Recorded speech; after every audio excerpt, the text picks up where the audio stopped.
कहते हैं कि आदमी जहर से नहीं मरता और टेंशन से मर जाता है। बहुत पुराने समय की बात है। एक बार एक राजा राज्य का भ्रमण कर रहा था। हाथी की सवारी थी। हाथी ताकत के नशे में चूर था। हाथी ने ध्यान नहीं दिया और हाथी की सूंड से एक मस्त मौला फकीर का कटोरा गिर गया।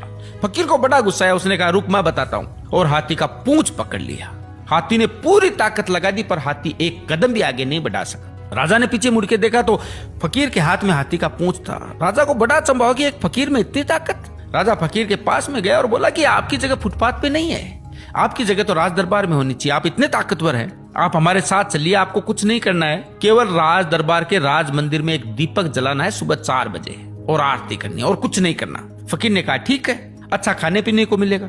थोड़े दिन बीते कि एक दूसरे राज्य का राजा से मिलने आया। राजा ने रोब जमाने के लिए बोल दिया कि हमारे राज्य की सेना और प्रजा की तो बहुत दूर की बात है।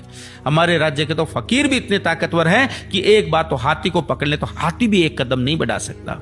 राजा ने कहा, भाई हमें तो दिखाओ तब माने। राजा ने कहा, ठीक है। राजा ने फकीर को बुलाया और कहा, बात का सवाल है, ध्यान रखना, आज अपनी ताकत दिखाओ। फकीर ने कहा, ठीक है, हाथी को बुलाओ। फकीर ने हाथी का पूंछ पकड़ा, मगर अब की बार पासा पलट चुका था। हाथी फकीर को घसीटते हुए ले गया। राजा को बड़ा अचंभा हुआ और फकीर से बोला कि जब फुटपाथ पे रहते थे, रूखा सूखा खाते थे, तब भी तुम्हें इतनी ताकत थी। अब तो तुम राज दरबार में रहते हो, 56 प्रकार के भोजन करते हो, फिर ताकत कहाँ गई? फकीर जोर से हंसा और बोला, ताकत को टेंशन खा गई। पहले मेरे कोई टेंशन नहीं थी, कब उठना है, कब जागना है, कब सोना है। अब रात को सोता हूँ तो टेंशन लेके सोता हूँ कि सुबह 4 बजे उठना है, दीपक जलाना है, आरती करनी है। टेंशन मेरी ताकत को खा गई।